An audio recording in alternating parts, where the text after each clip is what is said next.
No jantar, meu filho zombou. Você só dá despesa.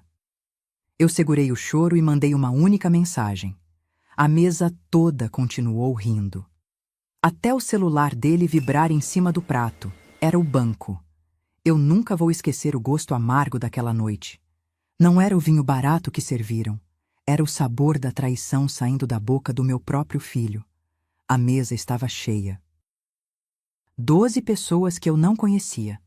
Amigos do Cauã e da Viviane, todos bem vestidos, falando alto, rindo daquele jeito forçado de quem bebe demais e finge intimidade. Eu estava ali, sentada na ponta, usando minha blusa de linho bege, a mais bonita que eu tinha, segurando uma taça de água porque meu estômago já não aceitava álcool desde que comecei a tomar remédio para a pressão. Cauã estava completando 40 anos. Meu filho. O menino que eu criei sozinha depois que meu Reinaldo partiu. O homem que eu vesti, alimentei, eduquei com cada centavo que consegui juntar, trabalhando de cozinheira em escola pública por 30 anos. Cheguei naquela casa, a cobertura luxuosa deles em Perdizes, com um presente simples embrulhado em papel pardo. O relógio de bolso do meu pai. Prata antiga, com as iniciais gravadas. Uma herança de família. Algo que valia mais do que qualquer número numa conta bancária. Viviane abriu a porta. Ela nem olhou nos meus olhos. Apenas fez aquele sorriso fino, apertado, que sempre faz quando me vê. Como se eu fosse uma mancha na parede branca e imaculada da vida perfeita dela. Oi, Marluce. Entre. O pessoal já está na sala. Marluce. Ela nunca me chamou de sogra, muito menos de mãe. Entrei. O apartamento cheirava a perfume caro e vela importada. Tudo ali gritava dinheiro. O piso de mármore italiano, os quadros enormes nas paredes, os sofás de couro que pareciam nunca ter sido sentados. Eu me senti pequena, deslocada. Como uma intrusa na própria festa do meu filho. Durante o jantar, fui praticamente invisível. Eles falavam de viagens para Miami, de carros elétricos, de investimentos em criptomoedas. Eu sorria educada, comia devagar, tentava não fazer barulho com os talheres, como se minha presença fosse um incômodo. E então, Viviane começou. Sabe, gente, tem pessoas que simplesmente não entendem o próprio lugar na vida. Ela disse isso olhando para mim, disfarçado, mas direto. Ficam dependendo dos outros em vez de se virarem sozinhas. Algumas pessoas riram baixinho. Cauã estava bebendo vinho tinto. Não disse nada. Eu senti meu coração apertar, mas respirei fundo. Não ia dar esse gostinho para ela. Então o golpe veio. Cauã, já na terceira taça, com os olhos vidrados e aquele sorriso torto de quem perdeu o filtro, olhou para mim e soltou na frente de todos. Mãe, sinceramente, você só dá despesa. O barulho da mesa morreu por um segundo. Depois voltou com risadas nervosas. Ele continuou. Desde que o pai morreu, é só conta, é só problema. A gente já tá cansado de bancar suas coisas. Bancar minhas coisas. Eu senti algo quebrar dentro de mim. Não foi só o coração, foi algo mais profundo. Foi a imagem que eu tinha dele. Do menino que jurei proteger, do homem que achei que seria diferente. A mesa continuou. Alguém mudou de assunto. Viviane serviu sobremesa, um cheesecake importado que custou mais do que minha conta de luz. E todos voltaram a rir, a conversar, como se nada tivesse acontecido. Mas algo tinha acontecido. Eu olhei ao redor. Vi aquelas pessoas estranhas, aquele luxo frio, aquele filho que não reconhecia mais. E tomei uma decisão. Com as mãos tremendo, não de medo, mas de uma raiva gelada que sobe devagar, peguei meu celular debaixo da mesa. Abri as mensagens. Encontrei o contato do Dr. Reitor, o advogado que havia me orientado 3 dias antes. Escrevi apenas uma linha. Pode dar entrada na ação. Imediatamente. Enviei. Continuei sentada. Terminei minha água. Peguei meu guardanapo e limpei a boca com calma. Ninguém percebeu. Eu era invisível, lembra? A mesa continuou rindo. Viviane contava uma história sobre uma bolsa que comprou em Paris. Cauã enchia a taça de novo, até que o celular dele vibrou em cima do prato. Ele olhou a tela, e a cor sumiu do rosto dele. Eu me levantei, peguei minha bolsa. Olhei para o meu filho, aquele homem de 40 anos que eu não conhecia mais, e disse com a voz mais firme que consegui: Cauã, obrigada pelo jantar. Espero que tenha gostado do relógio. Era do seu avô, mas talvez você não ligue mais para essas coisas. Saí. No corredor, ainda ouvi Viviane sussurrar. Que dramática! Sorri pela primeira vez em meses, porque eu não era a dramática.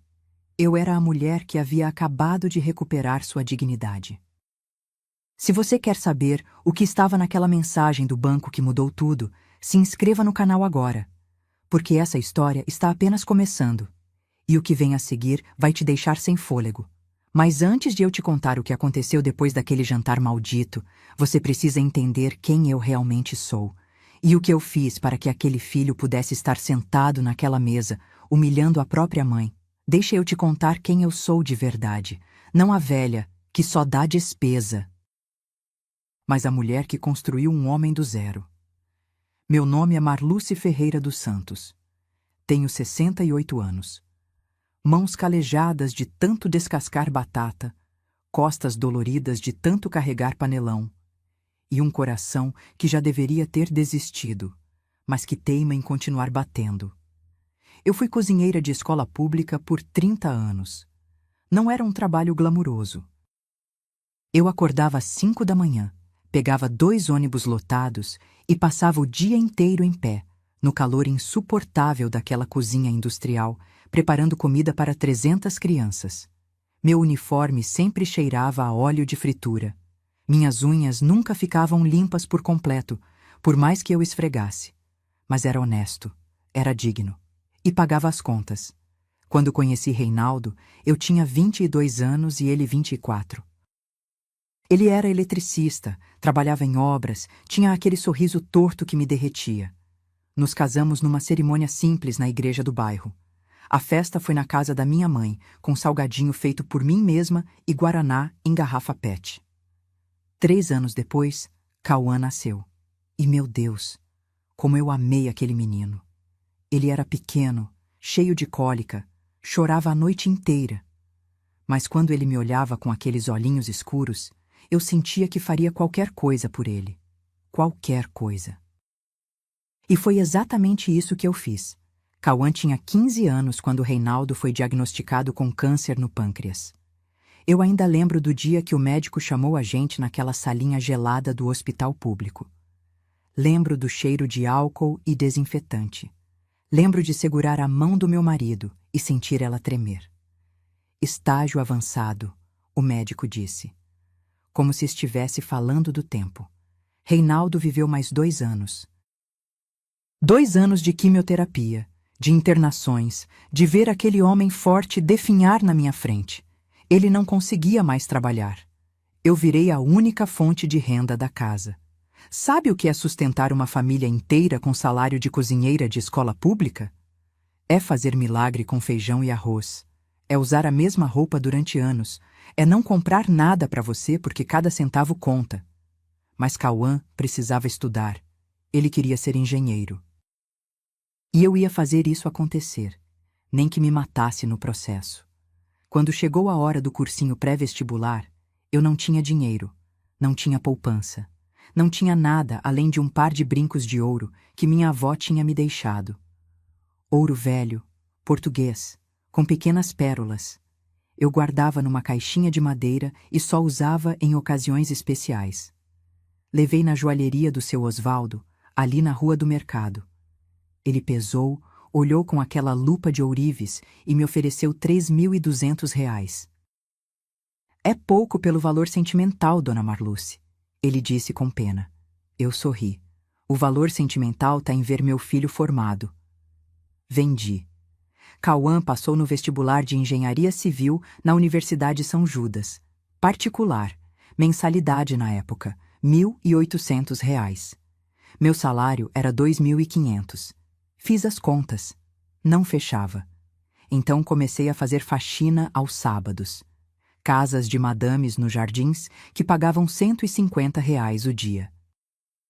Eu saía da escola na sexta-feira à tarde, pegava o ônibus lotado, chegava em casa quase 8 da noite, e no sábado às 7 da manhã já estava com pano na mão, esfregando o piso de mármore de gente que nunca tinha lavado um prato na vida. Domingo eu passava deitada no sofá porque minhas pernas não aguentavam mais. Foram 5 anos assim. 5 anos pagando aquela faculdade, centavo por centavo. 5 anos sem comprar roupa nova, sem ir ao salão, sem comer fora.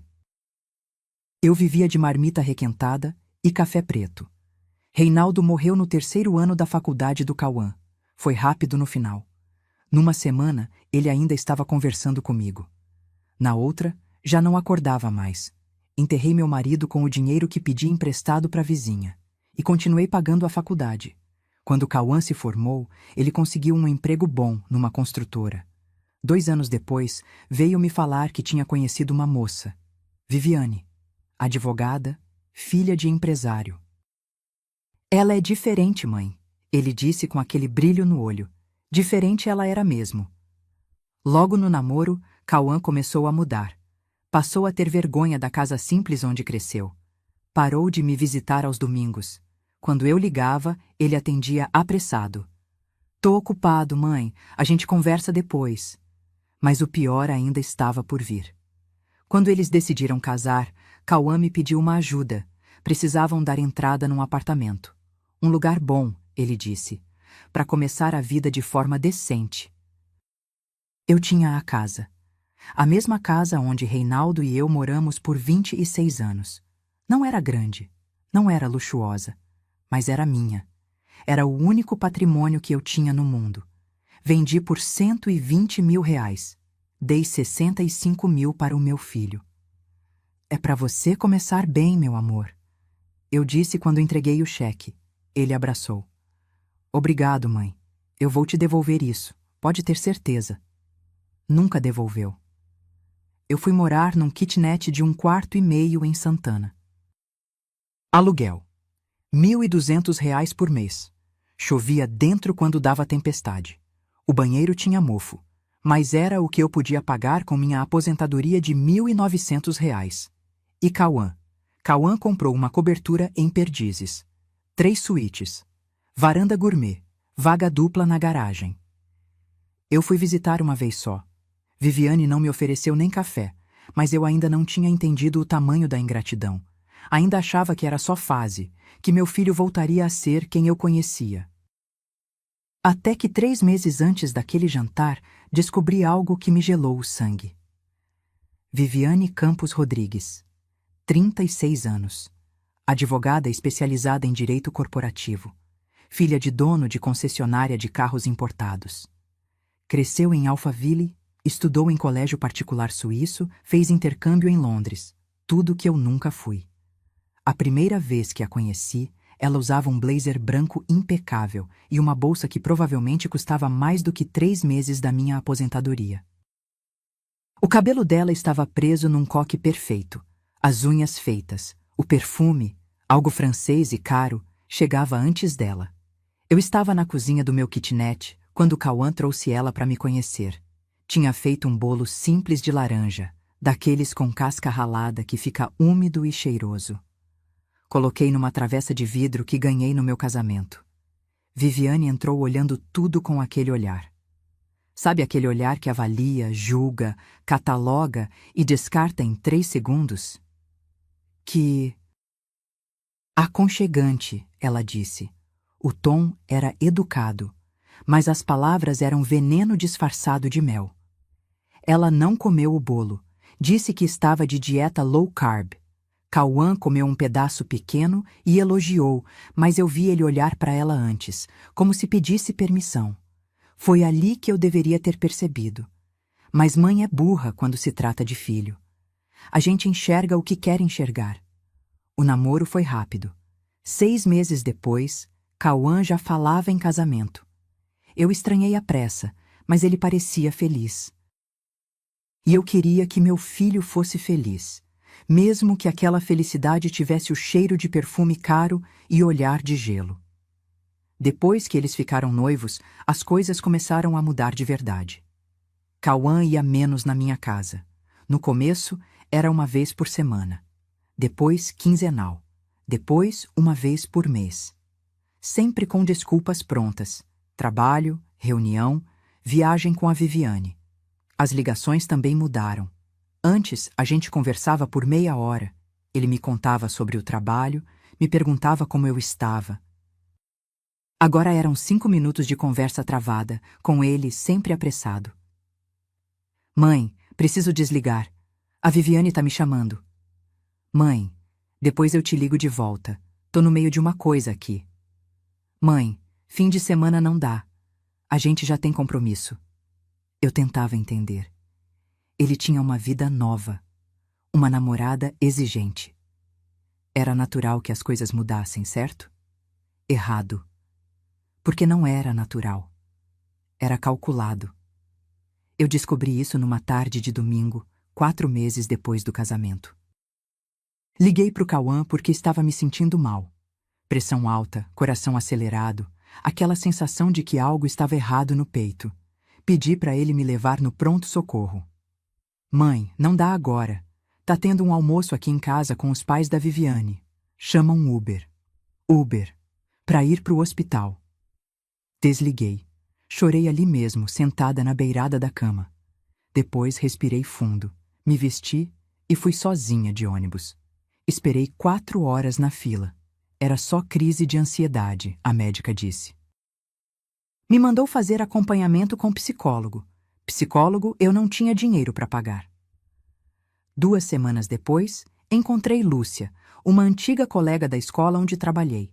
Ela era faxineira no prédio comercial onde ficava o escritório de advocacia da Viviane. Marluce, quanto tempo? Como tá seu filho? Conversamos no ponto de ônibus, e foi ali que Lúcia, sem querer, soltou uma informação que mudou tudo. Aquela esposa dele é meio esquisita, né? Uma vez eu estava limpando a sala dela e escutei ela falando no telefone com ele, dizendo para não atender as ligações da mãe quando estivesse trabalhando, que isso atrapalhava a produtividade dele. Senti o chão sumir debaixo dos meus pés. Ela disse isso? Lúcia fez cara de quem se arrependeu de ter falado. Ah, Marluce, esquece. Não devia ter comentado. Fofoca de corredor, sabe como é? Mas não era fofoca. Era a verdade nua e crua. Viviane estava, aos poucos, cortando meu acesso ao meu filho, como uma tesoura afiada que vai cortando fio por fio até a corda inteira se romper. Comecei a prestar atenção e vi o padrão. Toda vez que eu ligava e Cauã dizia que estava ocupado, eu ouvia a voz dela ao fundo. Sempre uma reunião, sempre um compromisso inadiável. Quando eu mandava mensagem no grupo da família que criei, só eu e ele, depois que Reinaldo morreu, ela entrava nas conversas, respondia por ele. Usava o celular dele como se fosse dela. Nos raros almoços de família que ainda aconteciam, ela controlava os assuntos. Se eu começava a falar de algo pessoal, ela mudava o tema. Se eu pedia ajuda com alguma coisa, ela respondia antes do Cauã. Ah, mas vocês estão tão corridos essa semana, né, amor? E o pior, ela falava de mim como se eu não estivesse ali. Sabe como é, gente da geração dela não entende planejamento financeiro. Viveram na base do improviso. É complicado quando a pessoa não tem hobbies, fica dependente dos filhos para ter vida social. Minha sogra é daquelas que acha que filho tem obrigação de sustentar mãe para sempre. Ela nunca disse essas coisas diretamente para mim, mas sempre alto o suficiente para que eu ouvisse. E Cauã? Cauã ria, ou ficava em silêncio. Nunca me defendeu, nem uma vez. Foi aí que entendi. Eu não tinha perdido meu filho para outra mulher. Eu tinha perdido meu filho para uma manipuladora profissional que sabia exatamente o que estava fazendo. E o pior de tudo, ela estava vencendo. Mas Viviane tinha cometido um erro que ela nem imaginava. Porque enquanto ela me afastava do Cauã, eu comecei a perceber algo muito maior. Algo que, 3 meses antes daquele jantar maldito, iria explodir na minha cara como uma bomba. A verdade começou a desmoronar numa terça-feira comum de março. Eu estava voltando da farmácia, carregando uma sacolinha com meus remédios do mês. Captopril para pressão, atorvastatina para o colesterol e um antiácido porque meu estômago vivia queimando de tanto nervoso. Gastei R$ 143. Mais da metade tinha saído do bolso porque o remédio de pressão novo não tinha no posto. Sentei no ponto de ônibus para descansar. Minhas pernas doíam. Artrose no joelho esquerdo. O médico tinha falado que eu precisava fazer fisioterapia, mas cada sessão custava R$ 80. Impossível. Foi quando Dona Irene sentou do meu lado. Ela trabalhava como porteira no prédio comercial da Avenida Paulista. A gente se conhecia da igreja. Marluce, que coincidência te encontrar aqui. Conversamos amenidades, o tempo, os preços do mercado, a violência na cidade. E então ela soltou sem maldade nenhuma. Ontem eu vi seu filho e a esposa dele saindo do prédio onde trabalho. Que moça bonita, meu Deus! E elegante. Ela estava com uma bolsa linda, parecia daquelas de revista. Meu coração apertou. Eles trabalham por lá? Ah, não sei se trabalham, mas estavam saindo do 21, aquele restaurante chique no 21º andar. Sabe quanto custa o almoço lá? Minha filha foi uma vez e pagou R$ 250 no prato. Um prato só. Sorri amarelo. R$ 250 num prato. Eu almoçava com 10. Mas que bom que eles estão bem, né? Seu filho cresceu na vida. Você deve ter orgulho. Orgulho. Cheguei em casa e fiz o que não deveria ter feito. Abri o Instagram. Eu tinha criado uma conta meses atrás só para poder ver as fotos que Cauã postava. Ele não me seguia de volta. Viviane tinha perfil privado, mas o dele era aberto. Comecei a rolar a tela, e cada foto era uma facada. Viviane na frente de uma loja da Louis Vuitton, segurando sacolas. Legenda: presente para mim mesma, porque eu mereço. Cauã num restaurante japonês caro, com aquelas bandejas de sushi que parecem obra de arte. Legenda: sexta-feira abençoada. Os dois na praia de Cancún, numa espreguiçadeira de frente para o mar azul cristalino. Viviane de biquíni vermelho, ele sem camisa, drinks coloridos na mão. Legenda: recarregando as energias no paraíso. Cancún. Eles tinham ido para Cancún. Rolei mais. Fotos de um carro novo na garagem. Um BMW prata, reluzente. Chegou o novo integrante da família. Fotos de restaurantes caros, vinhos importados, hotéis 5 estrelas, roupas de marca. E enquanto isso, 3 semanas atrás, eu tinha ligado para o Cauã pedindo R$ 300 emprestados para comprar meus remédios, porque a aposentadoria tinha atrasado. Mãe, tá difícil esse mês. Deixa eu ver se consigo na semana que vem. Nunca conseguiu. Eu paguei os remédios com o dinheiro que tinha guardado para comprar um cobertor novo. O meu estava rasgado. Passei o inverno inteiro tremendo de frio debaixo de um cobertor furado porque meu filho não tinha R$ 300 para me emprestar. Mas tinha dinheiro para BMW. Continuei investigando.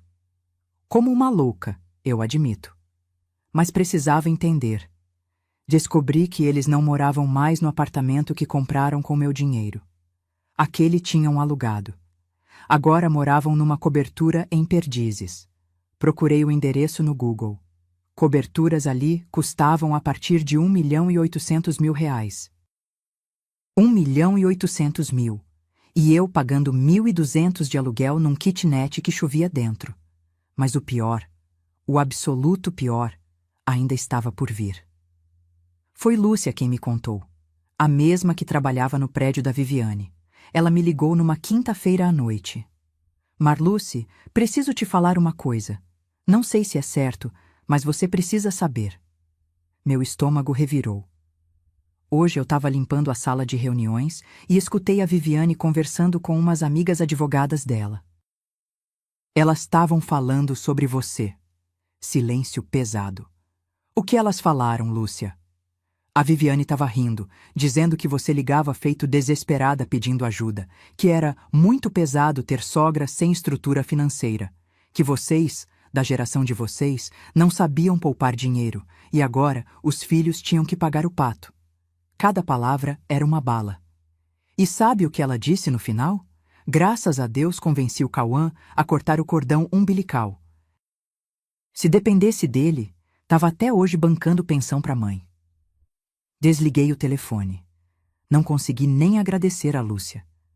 Sentei no chão da cozinha e chorei. Chorei tudo que tinha segurado durante meses, anos talvez. Cordão umbilical. Como se eu fosse um peso morto pendurado na vida deles. Como se eu não tivesse vendido minha casa para dar entrada no apartamento dele. Como se eu não tivesse trabalhado 30 anos até meu corpo desistir. Como se eu não tivesse criado aquele homem sozinha, com as mãos calejadas e o coração partido. Naquela noite, mal consegui dormir. Fiquei olhando para o teto rachado do meu kitnet, ouvindo os ratos correrem no forro, e pensei: até quando? Até quando eu ia aceitar ser tratada como lixo? Até quando eu ia fingir que estava tudo bem? Até quando eu ia permitir que meu próprio filho me humilhasse? Foi ali, naquele chão frio, naquela madrugada silenciosa, que algo dentro de mim morreu. Não foi o amor. O amor de mãe não morre, é teimoso. Insiste mesmo quando não deveria. O que morreu foi o medo. O medo de perder ele. Porque, convenhamos, eu já tinha perdido faz tempo. E no lugar daquele medo, nasceu outra coisa. Uma certeza fria, calculada, determinada. Se meu filho tinha esquecido o que eu fiz por ele, eu ia ter que lembrá-lo, da pior forma possível. E foi exatamente nessa semana que algo aconteceu. Algo que me levou ao limite. A gota d'água que fez o copo transbordar. E foi aí que eu decidi: chega. O cano estourou numa segunda-feira de manhã, 6h30. Eu ainda estava dormindo quando ouvi o barulho de água jorrando. Levantei assustada, pisando num chão encharcado. A água vinha de dentro da parede do banheiro, esguichando por uma rachadura que eu nem sabia que existia. Em 5 minutos, metade do meu kitnet estava alagado. Tentei fechar o registro sozinha, mas minha mão tremia tanto que não consegui. Chamei o síndico, um homem mal-humorado que sempre me olhava com preguiça, e ele fechou o registro resmungando. Isso aqui vai precisar quebrar a parede, trocar o cano inteiro. Coisa de 2.500, 3.000 reais. Senti o chão sumir. 2.500? É, e tem que ser rápido. Se deixar, vai apodrecer tudo. Mofo, infiltração, pode até comprometer a estrutura. Ele foi embora. Eu fiquei ali, olhando para o meu apartamento destruído. A água tinha molhado meu colchão. Minhas roupas, as poucas coisas que eu tinha, o cheiro de mofo já começava a se espalhar. Liguei para o Cauã, 8h15 da manhã. Chamou 6 vezes. Ninguém atendeu. Mandei mensagem: filho, preciso falar com você. É urgente. Ele respondeu 3 horas depois: tô em reunião, mãe. Depois eu te ligo. Não ligou. No dia seguinte, consegui falar com ele, por telefone. Ele nem perguntou se eu estava bem. Oi, mãe, que foi? Fala rápido que eu tô saindo para um almoço. Expliquei tudo. A água, o cano, o estrago, os 2.400 reais que o encanador estava cobrando para arrumar. Silêncio do outro lado. Depois um suspiro. Aquele tipo de suspiro que carrega irritação, impaciência. Mãe, eu não posso ficar resolvendo essas coisas. A senhora não tem uma poupança? Não planejou nada para essas emergências? Eu tenho minhas contas, minhas responsabilidades. Não posso bancar tudo isso. Bancar. Essa palavra de novo. Cauã, eu não tô pedindo de graça. É emprestado. Eu pago de volta. Outro suspiro. Mãe, tá difícil. Tá muito difícil. A gente acabou de comprar um carro. Tem prestação, tem condomínio, tem 1000 coisas. A Viviane fica em cima de mim por causa do orçamento. Eu não posso ficar tirando dinheiro para todo lado. Fiquei em silêncio. Não conseguia falar. A garganta estava fechada. Ele continuou. E foi aí que veio o golpe final. Sinceramente, mãe, a senhora já tem quase 70 anos. Não era para ter se preparado melhor, juntado um dinheiro? Sei lá. Não dá para depender de filho para tudo. A vida é assim, cada um tem que se virar. Cada palavra era um tapa na cara. Eu tenho que desligar. Depois a gente conversa melhor. Tenta resolver aí com o pessoal do prédio, vai parcelando, sei lá. Desligou. Fiquei segurando o telefone, olhando para a tela preta, e algo dentro de mim se partiu definitivamente. Não era mais tristeza. Era raiva. Uma raiva surda, profunda, que queima por dentro, mas não faz barulho. Cada um tem que se virar. Esse era o filho que criei. Esse era o homem que eu tinha vestido, alimentado, educado, que eu tinha carregado no colo quando tinha febre, que eu tinha acordado de madrugada para fazer mamadeira, que eu tinha pago faculdade, carro, apartamento, e agora eu tinha que me virar. Fui ao banco naquela mesma tarde. Pedi um empréstimo pessoal de R$ 2.500, juros de 3,9% ao mês. Ia levar 1 ano e meio para pagar. Com juros, viraria quase R$ 4.000. Assinei os papéis com a mão tremendo. Voltei para casa. O encanador veio no dia seguinte, quebrou a parede, trocou o cano, deixou tudo imundo de pó e entulho. Cobrou R$ 2.400 à vista. Paguei, e fiquei com R$ 100 para passar o resto do mês. Naquela noite, sentada no chão da cozinha, comendo arroz com ovo porque não tinha dinheiro para mais nada, eu tomei uma decisão. Levantei. Fui até o armário velho que tinha no quarto. Abri a gaveta de baixo, onde guardava documentos antigos, procurei embaixo das certidões, das contas pagas, dos papéis amarelados, e encontrei uma pasta parda, grossa, com um carimbo de cartório. Dentro dela, um documento que eu tinha esquecido que existia. Escritura pública de doação de numerário com cláusula de reversão. Meu marido Reinaldo tinha insistido para eu fazer isso quando dei o dinheiro para o Cauã. Na época, eu achei exagero. Ofensa, quase. Amor, não precisa disso. É nosso filho. Ele jamais ia... Mas Reinaldo, já doente, já vendo o fim chegar, me olhou com aqueles olhos fundos e disse: Marluce, proteja seu futuro. Eu não vou estar aqui para te defender. Então coloca no papel. Confie, mas documente. Eu tinha chorado. Tinha achado uma crueldade pensar que meu filho pudesse ser ingrato. Mas fiz.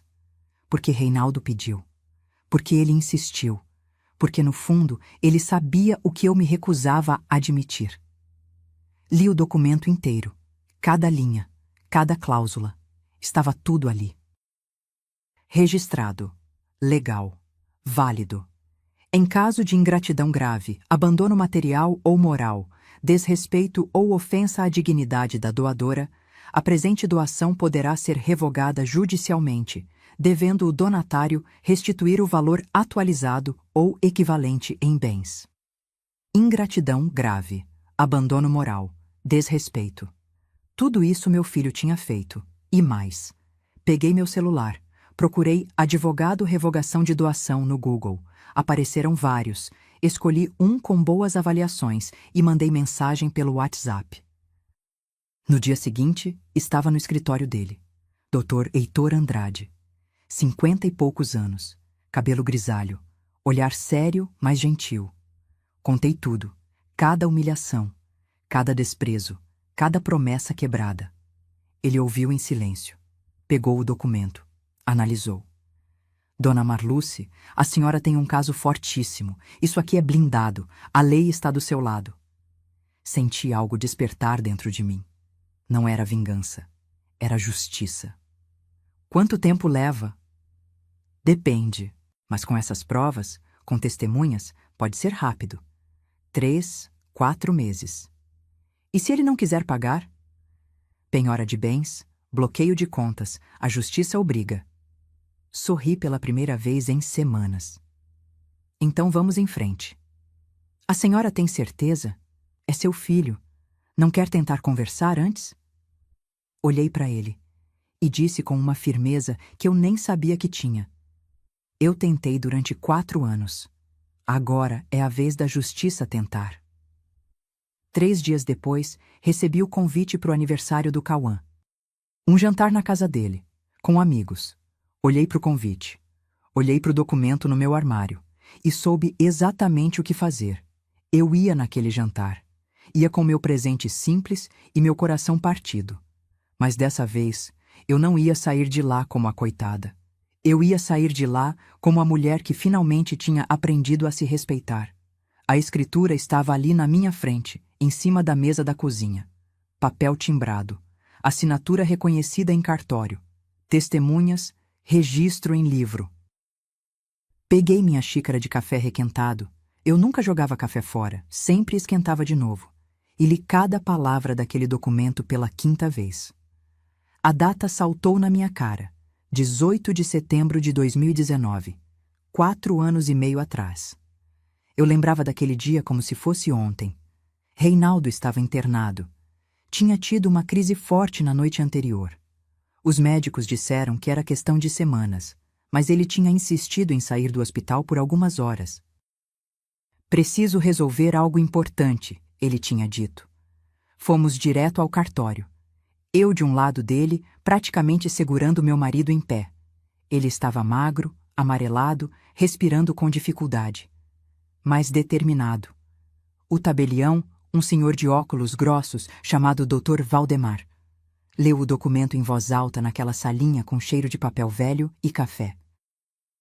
Doação de R$65 mil ao filho Cauã Felipe Ferreira dos Santos, com cláusula de reversão em caso de ingratidão, abandono material ou moral, ofensa à dignidade da doadora.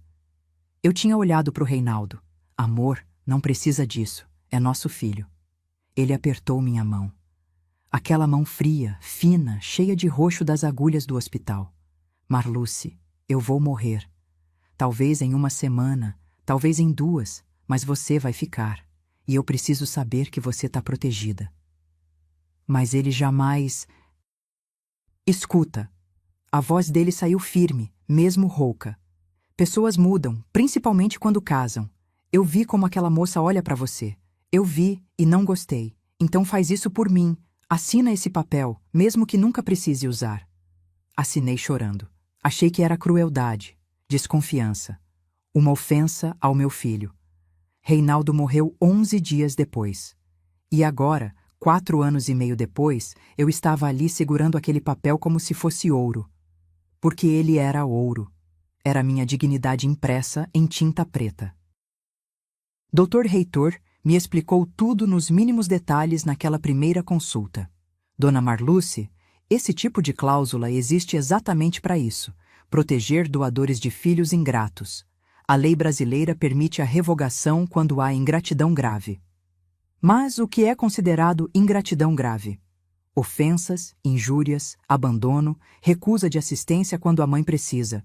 Tudo que a senhora me relatou se encaixa perfeitamente. Ele pegou um bloco e começou a anotar. Vamos precisar de provas. Mensagens onde ele recusou ajuda, testemunhas das humilhações, extratos bancários mostrando que a senhora vive com menos de R$2.000 por mês, enquanto ele tem patrimônio de quase 2 milhões. Laudos médicos comprovando seu estado emocional. Eu tenho mensagens. Ótimo. Guarda tudo. Não apaga nada. Até as respostas frias, os depois a gente vê, os tá difícil, tudo serve. Passei os 3 dias seguintes reunindo provas como se minha vida dependesse disso. Porque dependia. Tirei print de todas as mensagens onde pedi ajuda e fui ignorada. Tinha dezenas. Filho, pode me emprestar R$150? A conta de luz veio alta. Sem resposta. Cauã, meu remédio acabou, você pode. Visualizado e ignorado. Peguei meus extratos bancários dos últimos 2 anos. R$1.900 de aposentadoria entrando. Aluguel, luz, água, comida, remédios saindo. Saldo final no fim do mês. Às vezes 0, às vezes negativo. Liguei para Lúcia, a que trabalhava no prédio da Viviane. Perguntei se ela topava ser testemunha. Ela hesitou. Tinha medo de perder o emprego. Mas quando expliquei tudo, ela aceitou. Marluce, isso que estão fazendo com você é desumano. Eu testemunho sim. Fui atrás da dona Irene, a que tinha me contado sobre o restaurante caro. Ela também aceitou. Reuni recibos do empréstimo que fiz para consertar o cano. R$ 2.500 a juros abusivos, enquanto meu filho viajava para Cancún. Doutor. Heitor revisou tudo e fez um dossiê. Um calhamaço de 50 páginas com anexos, provas, fotos, extratos, tudo. Dona Marluce, esse processo é praticamente ganho. Mas tem uma coisa que preciso te perguntar. O quê? A senhora tem certeza que quer ir até o fim? Porque quando entrarmos com essa ação, não tem volta. Vai ter bloqueio de bens, penhora, constrangimento. Seu filho vai ficar contra a parede. E talvez ele nunca perdoe. Fiquei em silêncio. Olhei pela janela suja do meu kitnet. Vi a chuva começando a cair. Pensei em tudo, em cada fralda que troquei, cada noite em claro quando ele tinha febre, cada real que deixei de gastar comigo para gastar com ele. E então pensei na cara dele no jantar da semana anterior, quando eu pedi ajuda e ele suspirou como se eu fosse um peso. Olhei para o Dr. Heitor. Perdão? Ele já me perdeu faz tempo, quando decidiu que eu era um estorvo. Então vamos em frente. Certo, vou precisar que a senhora me avise quando quiser que eu protocole. Pode ser hoje, pode ser daqui uma semana, você decide. Pode deixar preparado. Eu te aviso quando for a hora certa. Voltei para casa. Guardei todos os documentos numa pasta nova. Escondi no armário, debaixo das roupas de inverno. 2 dias depois, chegou o convite pelo WhatsApp. Viviane tinha criado um grupo. Aniversário Cauã, 40 anos. A mensagem era formal, fria. Jantar dia 15 de maio, sábado, 20 horas. Nossa casa, traje esporte fino. Esporte fino. Eu nem sabia o que era isso.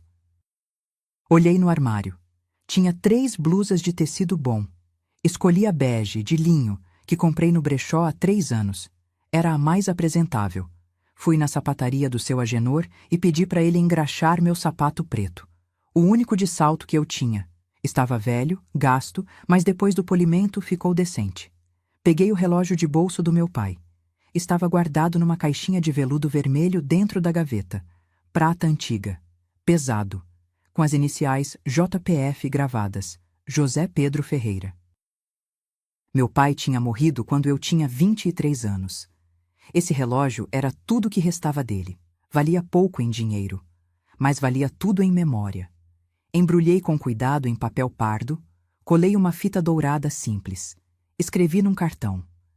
Para meu filho, com o amor que nunca muda, mesmo quando tudo mais muda. Mãe.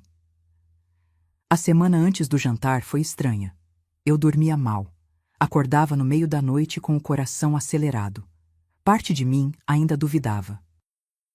Ainda achava que talvez eu estivesse exagerando, que talvez ele mudasse. Mas aí eu lembrava do suspiro, daquele suspiro de irritação quando pedi ajuda, e a dúvida sumia. Na manhã do jantar, liguei para o Dr. Heitor. Boa tarde, doutor. Só quero confirmar uma coisa. O senhor tá com o processo pronto? Prontíssimo. É só a senhora dar o sinal. Ótimo. Fique de olho no celular hoje à noite, porque eu vou mandar uma mensagem. E quando eu mandar, o senhor protocola na hora. Pode ser? Silêncio do outro lado. Dona Marluce, vai acontecer algo hoje? Sorri. Um sorriso amargo, mas sorriso. Vai. Vai acontecer justiça. Cheguei naquele jantar com o coração partido, mas com a coluna ereta. Porque pela primeira vez em anos, eu não ia naquela casa como a mãe pedindo migalhas. Eu ia como a mulher que finalmente tinha aprendido que respeito não se pede, se impõe. Cheguei à cobertura às 8h15 da noite. 15 minutos de atraso, porque o ônibus demorou, e ainda tive que caminhar 3 quarteirões debaixo de garoa fina. Meu cabelo estava úmido, meu sapato apertava. A blusa de linho bege tinha um cheiro leve de naftalina que eu tentei disfarçar com um perfume barato que comprei na farmácia. Toquei a campainha. Demorou quase 2 minutos para alguém atender. Ouvia risadas do outro lado da porta. Música ambiente. barulho de taças tilintando. Viviane abriu. Vestido preto justo, decote nas costas, sapato de salto fino vermelho, cabelo preso num rabo de cavalo alto e perfeito. Maquiagem impecável. Aquele perfume francês que custava mais do que minha conta de luz. Ela me olhou de cima a baixo. Rápido. Avaliou. Julgou. Oi, Marluce. Entre. Nenhum, como você está. Nenhum. Que bom que veio. Só entre. Entrei. A sala estava cheia. Gente bonita, elegante, segurando taças de vinho tinto em cristal. Conversas sobrepostas. Alguém ria alto demais perto da varanda. O apartamento estava ainda mais luxuoso do que eu lembrava. Luminária nova, quadro novo na parede, uma escultura moderna de metal que parecia não servir para nada além de ser cara. Cauã estava no meio da sala, de camisa social azul clara sem gravata, calça de alfaiataria cinza. Ele ria de algo que um amigo de barba ruiva estava contando. Nem me viu entrar. Fiquei parada ali, segurando meu presente embrulhado em papel pardo, me sentindo invisível. Viviane nem me apresentou para as pessoas, simplesmente apontou a mesa. Pode colocar o presente ali. Coloquei. No meio de caixas embrulhadas em papel sofisticado, laços de cetim, sacolas de grife, meu embrulho pardo parecia lixo no meio daquilo tudo. Cauã finalmente me viu. Veio até mim, não me abraçou. Deu 2 beijos rápidos no ar, longe do meu rosto. Oi, mãe, que bom que você veio.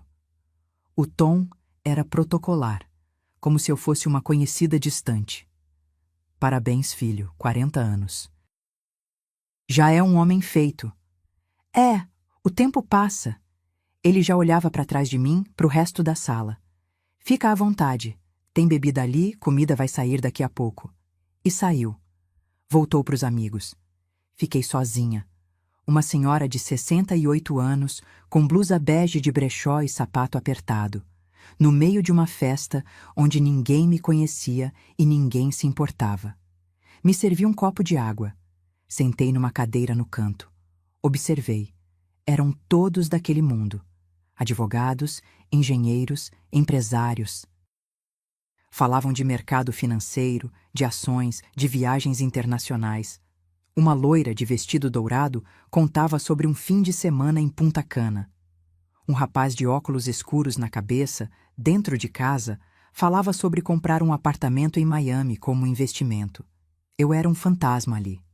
O jantar foi servido. Viviane tinha contratado buffet. Garçons de colete preto circulavam com bandejas. Salmão grelhado, risoto de fungo, aspargos, sobremesa de frutas vermelhas com creme. Vinho importado italiano. Me sentei na ponta da mesa.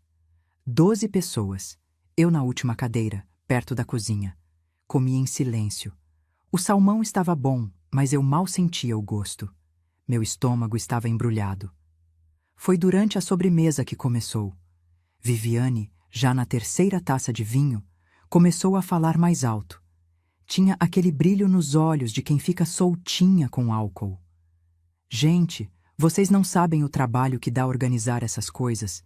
Família é complicado, né? Sempre tem aquela pessoa que... Como eu posso dizer?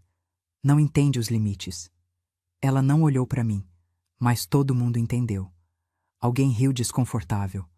Cauã encheu a taça dele de novo. Não disse nada. Viviane continuou. É aquela história, sabe? Tem gente que acha que filho é banco. Que tá tudo bem ficar pedindo, pedindo, pedindo. Meu rosto queimou. Mas eu não baixei a cabeça. Olhei para ela, direto. Ela desviou o olhar e riu. Mas enfim, vamos brindar aos 40 do Cauã. Todos levantaram as taças. Eu levantei meu copo de água. E foi aí que Cauã, já completamente embriagado, soltou a bomba.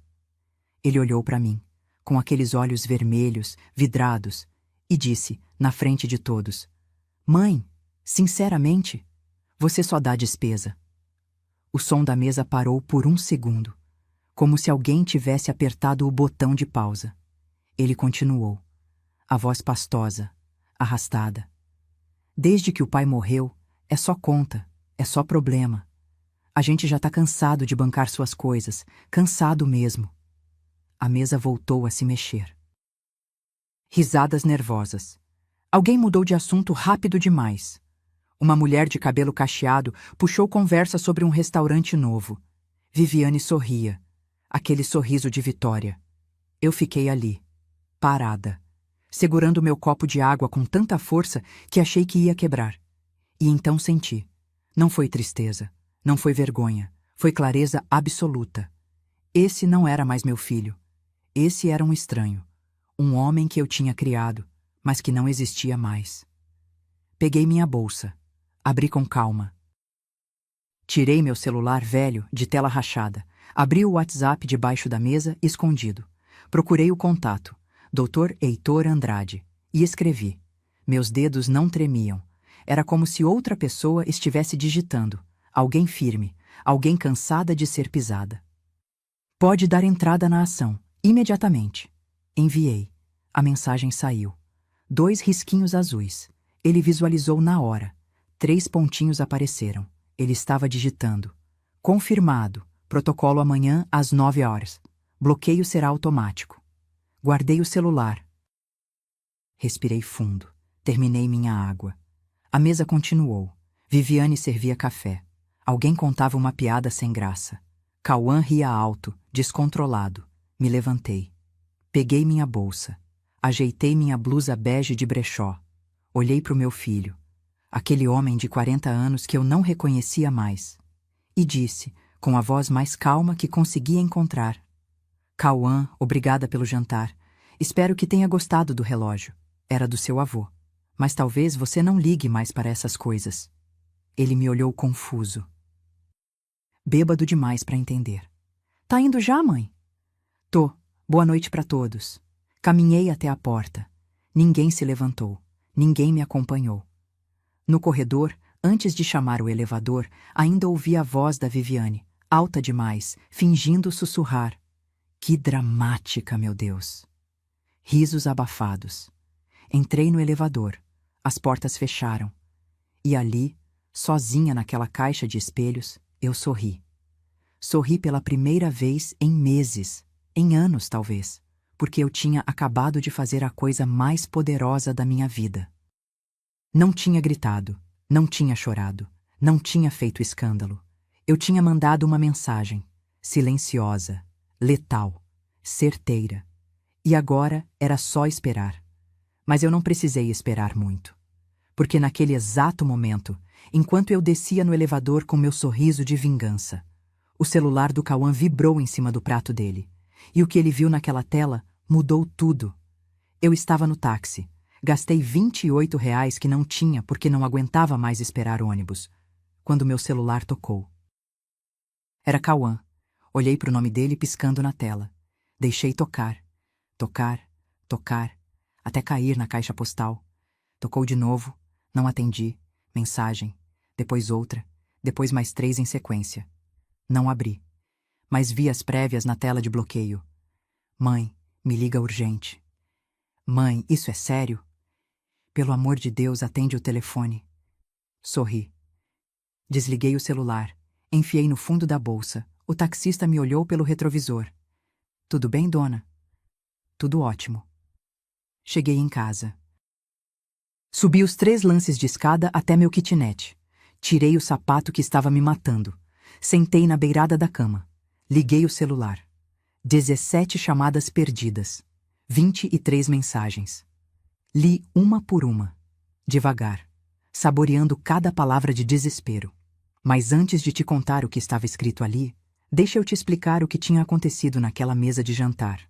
Porque eu só fiquei sabendo dos detalhes depois, pela boca da própria Lúcia, que conhecia uma das garçonetes do buffet. Então, volta comigo para a cobertura. 3 minutos depois que eu saí. Cauã estava terminando o café quando o celular dele vibrou. 1 vez, 2, 3. Ele pegou, olhou a tela e congelou. Era uma notificação do banco, daquelas em vermelho com ponto de exclamação. Alerta de bloqueio judicial. Processo no 00458-983.2025, 8.26.00100. Ordem de bloqueio preventivo de valores e ativos em cumprimento de decisão liminar. Ele clicou, a mão já tremendo. Abriu o aplicativo. A tela carregou devagar, aquela rodinha girando que parece demorar uma eternidade quando você está desesperado. E então apareceu. Saldo bloqueado. R$ 127.483, linha de crédito. Suspensa cartão de crédito bloqueado. Embaixo, em letras pequenas. Bloqueio judicial. Ação de revogação de doação por ingratidão. Autora, Marluce Ferreira dos Santos. Marluce Ferreira dos Santos. Sua mãe. Ele leu 2 vezes, 3, como se as palavras fossem mudar. O que foi? Viviane perguntou do outro lado da mesa. Ela já tinha percebido a cor sumindo do rosto dele. Cauã não respondeu. Abriu a mensagem completa. Tinha um anexo, um PDF. Ele clicou com os dedos trêmulos. Excelentíssimo senhor doutor juiz de direito da 3ª Vara Cível da Comarca de São Paulo, Marluce Ferreira dos Santos, já qualificada, vem respeitosamente perante Vossa Excelência propor ação de revogação de doação por ingratidão contra Cauã Felipe Ferreira dos Santos. Ele passou os olhos pelo texto. Palavras saltavam como facadas. Abandono moral e material. Ofensas à dignidade da doadora. Humilhação pública. Recusa reiterada de auxílio. Doação de R$ 65.000 registrada em cartório com cláusula de reversão. R$ 65.000. Atualizados, segundo o documento, já passavam de R$ 89.400. Cauã! Viviane levantou da cadeira. O que está acontecendo? Ele não conseguia falar. Apenas mostrou o celular para ela. Viviane leu. Os olhos dela foram ficando cada vez mais arregalados. Isso é mentira. Ela não pode fazer isso. Ela não pode... Pode, uma das amigas advogadas dela disse. Tinha se aproximado, curiosa. Leu por cima do ombro da Viviane. Doação com cláusula de reversão. Se comprovar ingratidão grave, a lei permite revogar. E pelo que eu tô vendo aqui, vocês estão ferrados. O silêncio que caiu naquela mesa foi mais pesado que chumbo. Os 12 convidados olhavam, alguns com pena. Outros com aquela curiosidade mórbida de quem tá vendo o circo pegar fogo e quer ver até onde vai. Viviane começou a gritar. Isso é um absurdo! Ela tá fazendo isso porque é vingativa, porque eu não deixo ela manipular o Cauã. Isso não vai dar em nada. Mas a amiga advogada balançou a cabeça. Vai sim, e rápido. Tem jurisprudência forte. Se ela tem provas de abandono, de ofensas, de recusa de ajuda, o juiz defere fácil, e com liminar, o bloqueio é imediato. Cauã tentou ligar para mim. 1 vez, 2, 5, 10. Eu não atendi nenhuma. Ele mandou mensagens. Mãe, preciso falar com você. Por favor, atende. A gente pode resolver isso conversando. Não precisa disso. Viviane arrancou o celular da mão dele. Para de se humilhar. Ela que vai ver. A gente vai contratar o melhor advogado de São Paulo e vai processar ela por calúnia, por difamação, por... Por nada, a amiga interrompeu. Porque ela tá certa. E se vocês não tiverem como devolver esse dinheiro, vão ter que vender alguma coisa. Silêncio. Vender o quê? Viviane perguntou com a voz estrangulada. Carro, apartamento, o que tiver no nome dele. Juiz pode penhorar até encontrar o valor. A festa acabou ali. Os convidados começaram a sair. Desculpas esfarrapadas. Ah, tá tarde. Tenho compromisso cedo amanhã. Foi ótimo, parabéns, Cauã. Em 20 minutos, o apartamento estava vazio. Só sobraram Cauã e Viviane. E o silêncio pesado de quem acabou de ser atingido por um trem. Enquanto isso, eu estava no meu kitnet, deitada na cama, lendo as mensagens dele com calma. A última dizia: Mãe, pelo amor de Deus, vamos conversar. Eu sei que eu errei. Me perdoa. A gente resolve isso. Não deixa chegar nesse ponto. Suspirei. Bloqueei o número dele. Não era crueldade, era sobrevivência. Ele tinha tido anos para me tratar com respeito, anos para me ajudar quando pedi, anos para ser o filho que eu criei. Escolheu me humilhar, na frente de estranhos, no próprio aniversário. Agora ia aprender que mãe não é capacho, não é banco, não é alguém que você usa e descarta. Mãe é ser humano, com dignidade, com limites, com direitos. E eu tinha acabado de usar o meu. Desliguei a luz. Fechei os olhos. E pela primeira vez em 4 anos, desde que Reinaldo morreu, dormi a noite inteira sem acordar com aperto no peito. Porque justiça, quando finalmente chega, acalma até o coração mais partido. Mas a guerra estava apenas começando. Porque Viviane não era mulher de aceitar derrota calada. E nos próximos 4 meses, eu ia descobrir até onde uma pessoa desesperada é capaz de ir. O processo foi protocolado numa segunda-feira, 9 da manhã. Dr. Heitor me ligou às 9h20. Dona Marluce, está feito. A juíza é a doutora Helena Vasconcelos, conhecida por ser rigorosa e imparcial. Isso é bom pra gente. Senti um frio na barriga. Mas não era medo, era adrenalina. E agora? Agora esperamos a defesa deles. Tem 15 dias para responder, mas o bloqueio já está ativo. Não podem mexer no dinheiro até o juiz decidir. Desliguei. Fiz um café. Sentei na janela do kitnet e olhei a rua cinzenta lá embaixo. Crianças indo para a escola, gente correndo para o trabalho. A vida seguindo como se nada tivesse mudado. Mas para mim, tudo tinha mudado. 3 dias depois, Cauã apareceu na minha porta. Eram 7 da noite. Eu estava fazendo uma sopa de legumes, a mesma que fazia toda semana porque rendia e era barata. Bati na porta. Forte, desesperado. Olhei pelo olho mágico. Era ele, sozinho, sem a Viviane. Abri a porta só até onde a corrente permitia. Mãe, preciso falar com você. Não temos nada para conversar. Fala com meu advogado. Mãe, pelo amor de Deus, abre essa porta. Vamos resolver isso. Olhei nos olhos dele. Estavam vermelhos. Não sei se de bebida ou de choro. Talvez os dois. Resolver como, Cauã? Me humilhando de novo? Me chamando de despesa? Ele abaixou a cabeça. Eu estava bêbado. Eu não queria dizer aquilo. Bêbado? Você acha que foi só aquela noite? E as outras vezes que eu pedi ajuda e você fingiu que não viu? E os 3 anos que você mal ligou para saber se eu estava viva? Eu sei que eu errei, mãe, eu sei. Mas a gente é família. A gente não resolve as coisas assim, na justiça. Dei uma risada seca. Amarga. Família? Família cuida. Família respeita. Família não deixa a mãe passar necessidade enquanto viaja para Cancún. Ele ficou em silêncio. Volta atrás com isso, por favor. Eu te devolvo o dinheiro. A gente parcela, sei lá, mas tira esse processo. Não. Mãe. Eu disse não, Cauã. Vai embora. Fechei a porta. Escutei ele do outro lado, respirando pesado. Depois, os passos descendo a escada.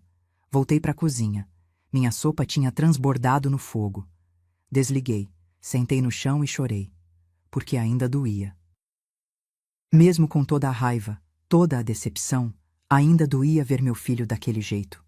Mas não voltei atrás. 2 semanas depois, chegou a contestação deles. Dr. Heitor me ligou. Dona Marluce, eles contrataram um escritório grande. Silveira em Associados. Caríssimo. Devem estar pagando uns 15 mil reais só de honorários iniciais. E o que eles argumentaram? Basicamente que a doação foi espontânea, sem coação. Que o relacionamento entre mãe e filho sempre foi cordial, mas que a senhora estava ressentida por ele ter construído vida própria. Que ele sempre ofereceu ajuda, mas a senhora recusava por orgulho. Quase ri. Orgulho? É o que eles estão tentando vender. Mas, Dona Marluce, nós temos provas. Muitas provas. E tínhamos mesmo. Dr. Heitor montou uma apresentação de 82 páginas. Com anexos, chegava a 150. Prints das mensagens onde eu pedia ajuda e era ignorada. Data, hora, visualização confirmada. Extrato do empréstimo que fiz para consertar o cano. Juros abusivos, enquanto a conta bancária dele tinha saldo de R$ 127 mil. Fotos do Instagram deles. Cancún, restaurantes caros, BMW, tudo datado e impresso. Recibos médicos meus, remédios, consultas, tudo pago sozinha enquanto ele dizia que estava difícil. E as testemunhas. Lúcia foi a primeira. Depôs no fórum numa quinta-feira chuvosa. Eu estava lá, sentada nos bancos duros do corredor, esperando. Ela saiu da sala e veio até mim. Contei tudo, Marluce. Como a Viviane falava mal de você no telefone. Como ela ria das suas ligações. Tudo. Dona Irene foi a segunda. Confirmou que tinha visto Cauã e Viviane em lugares caros, enquanto eu vivia com menos de R$ 2.000 por mês.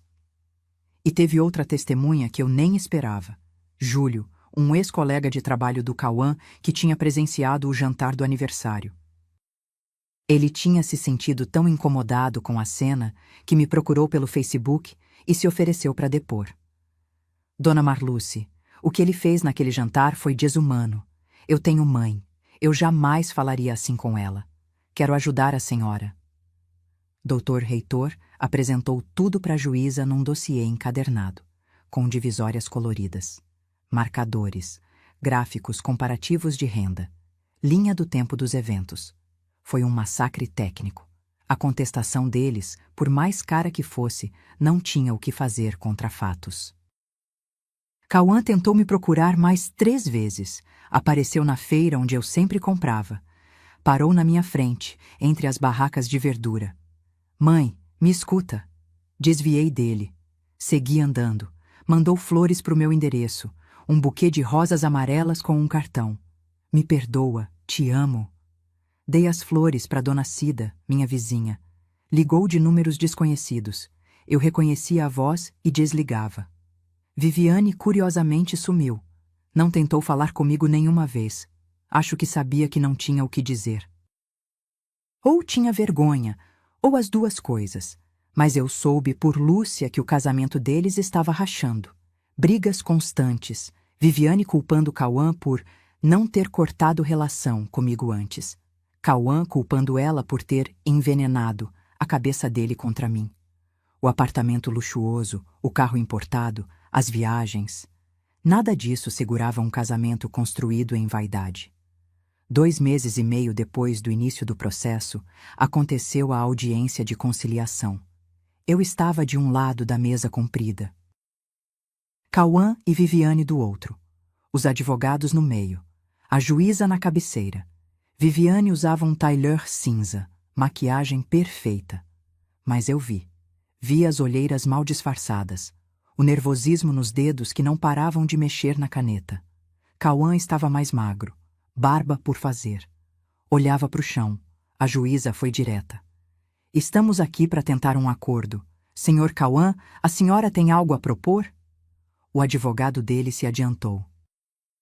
Vossa Excelência, meu cliente se propõe a devolver R$ 50 mil parcelados em 24 meses, sem juros. Dr. Reitor respondeu antes mesmo da juíza falar. Recusado. O valor atualizado é R$ 89.400, à vista ou penhora de bens. Viviane explodiu. À vista? Vocês acham que a gente tem esse dinheiro parado? Isso é abuso, é extorsão. A juíza bateu o martelo. Silêncio. Aqui quem fala sou eu. E pela documentação que li, a senhora e seu marido têm patrimônio suficiente para cobrir esse valor. Carro de R$ 200 mil, imóvel de 1.800.000. Não me venham com discurso de impossibilidade. Viviane ficou vermelha. A juíza olhou para mim. Dona Marluce, a senhora aceita algum tipo de parcelamento? Olhei para o meu filho. Aquele homem que eu criei, que eu amei, que me partiu, e disse: não, Excelência, quero o valor integral, como manda a lei. Cauã levantou os olhos. Tinha lágrimas, mas eu não baixei os meus, porque pela primeira vez na vida eu tinha aprendido que compaixão sem limite vira capacho.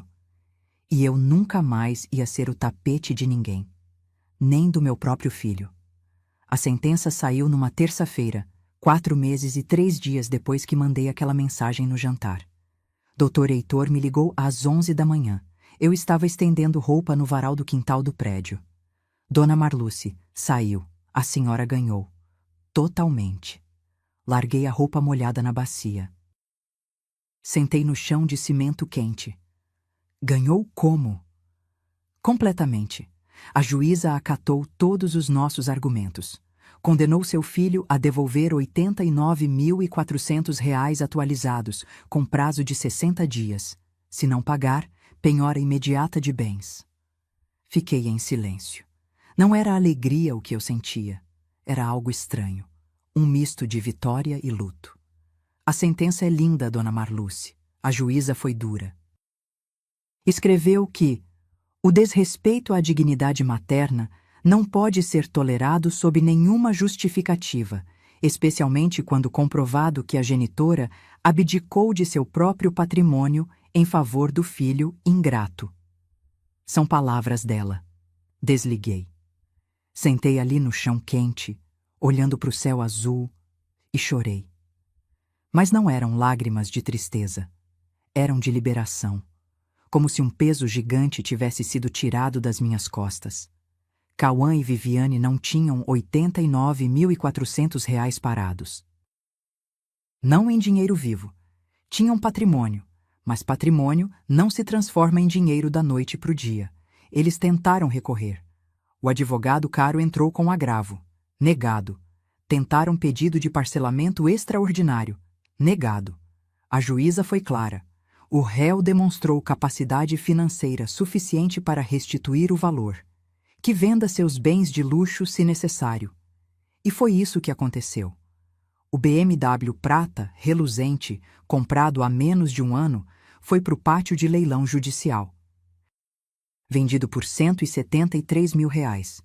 Menos do que eles pagaram, mas ainda assim uma quantia considerável. Com esse dinheiro, pagaram minha dívida e ainda sobraram uns 80.000 para eles. Mas o estrago já estava feito. Viviane não aguentou. Segundo Lúcia, que ouvia tudo através dos corredores do escritório, ela culpava Cauã todos os dias. Se você tivesse me escutado, se você tivesse cortado ela antes, agora perdemos o carro por causa dessa velha. Velha. Eu, que dei a vida por aquele homem, era essa velha. 3 semanas após o pagamento, Cauã me mandou uma mensagem, do número dele mesmo, que eu tinha desbloqueado para questões do processo. Mãe, transferi o dinheiro, espero que seja feliz. Eu aprendi. Tarde demais, mas aprendi. Não respondi. Uma semana depois, outra mensagem. A Viviane pediu separação. Disse que não aguenta mais a humilhação de ter perdido o carro. Que a vida que ela imaginava acabou. Acho que ela nunca me amou de verdade. Amou o que eu podia dar. Também não respondi, mas confesso, senti uma pontada, não de satisfação pela separação deles, mas de tristeza pelo meu filho estar colhendo o que plantou. Com o dinheiro na conta, R$ 89.400, fui direto a uma imobiliária. Quero comprar um apartamento pequeno, quitado, sem financiamento. A corretora, uma moça jovem de cabelo cacheado, me levou para ver 5 opções. Escolhi um de 2 quartos em Vila Matilde, 4º andar, com elevador. Sem infiltração, sem mofo, janelas que fechavam direito, um banheiro limpo com box de vidro, custou R$ 78.000. Negociei para R$ 75.000. Com os 14.000 que sobraram, comprei móveis simples, uma cama nova, a primeira cama nova da minha vida, um sofá bege de 2 lugares, uma mesinha de centro, geladeira, fogão, máquina de lavar roupa pequena. E ainda sobrou dinheiro para fazer um cursinho de confeitaria que eu sempre quis. Sempre sonhei em fazer bolos sob encomenda. Tortas, doces finos. Aos 68 anos, recomeçar parecia impossível, mas ali estava eu, na minha cozinha nova, com meu avental limpo, aprendendo a fazer 1000 folhas. Cauã tentou me ver pessoalmente 2 vezes depois da sentença. Na primeira, eu estava voltando do mercado. Ele estava na porta do meu prédio novo. Ele tinha descoberto o endereço, não sei como. Mãe, podemos conversar? Sobre o que, Cauã? Sobre tudo. Sobre como eu fui um idiota. Como deixei aquela mulher me afastar de você? Como eu... Cauã, cortei ele. Você não deixou ela fazer nada. Você escolheu. Toda vez que eu pedi ajuda e você fingiu não ver. Toda vez que eu liguei e você desligou. Toda vez que eu precisei e você disse, tá difícil. Foram escolhas suas, não dela. Ele engoliu seco. Eu sei disso agora. Ótimo. Então aprenda a viver com isso. Subi. Ele não me seguiu. 6 meses depois do fim do processo, chegou uma carta. Manuscrita, 3 páginas. Reconheci a letra torta do Cauã. A mesma que eu ensinei quando ele tinha 6 anos. Não vou reproduzir a carta inteira aqui, mas vou te contar o essencial. Ele escreveu que tinha aceitado um emprego menor em outra empresa. Salário mais baixo, sem mordomias, que estava morando num apartamento alugado simples em Tatuapé, que Viviane tinha casado de novo, com um empresário mais velho, mais rico. Ela encontrou o que sempre quis. Ele escreveu com amargura. E então veio o trecho que me fez chorar. Mãe, eu aprendi da pior forma que família não se compra com dinheiro. Se compra com presença, com respeito, com amor de verdade. Eu joguei fora a pessoa mais importante da minha vida por causa de orgulho. Por causa de uma mulher que nunca me amou de verdade. E agora, quando olho no espelho, não gosto do homem que vejo. Não espero que me perdoe. Só espero que seja feliz, porque você sempre mereceu mais do que eu te dei. Dobrei a carta. Guardei numa gaveta. Não respondi. Ainda não. Talvez um dia, talvez nunca. Mas pela primeira vez, a decisão era minha. E só minha. Hoje, 1 ano e meio depois daquele jantar maldito, acordo no meu apartamento próprio. Faço meu café na minha cozinha. Abro as cortinas da minha janela que não tem infiltração. Tenho 3 clientes fixas de bolo. Dona Shirley me encomenda bolo todo sábado. Juliana quer torta todo mês para o aniversário da filha. E Cristiane me chamou para fazer os doces do casamento da sobrinha dela. Não é fortuna, mas é dignidade, é autonomia. É saber que eu não dependo de ninguém. Às vezes, de noite, ainda penso no Cauã. Me pergunto como ele está, se aprendeu mesmo, se mudou. Mas então eu lembro. A vida dele não é mais minha responsabilidade. Nunca foi. Eu fiz minha parte. Mais do que minha parte. Agora é a vez dele aprender a ser homem de verdade. E eu? Eu aprendi que amor próprio não é egoísmo. É sobrevivência. É saber que ninguém, absolutamente ninguém, tem o direito de pisar na nossa dignidade. Nem mesmo um filho. Se essa história tocou seu coração, me conta. De onde você está assistindo? Escreve aqui nos comentários de qual cidade você é e se já passou por algo parecido. Deixa seu like para fortalecer essas histórias de mulheres que encontraram sua força. E se inscreve no canal para continuar acompanhando relatos reais de superação e dignidade. Porque nenhuma de nós deveria aceitar ser tratada como menos do que merecemos.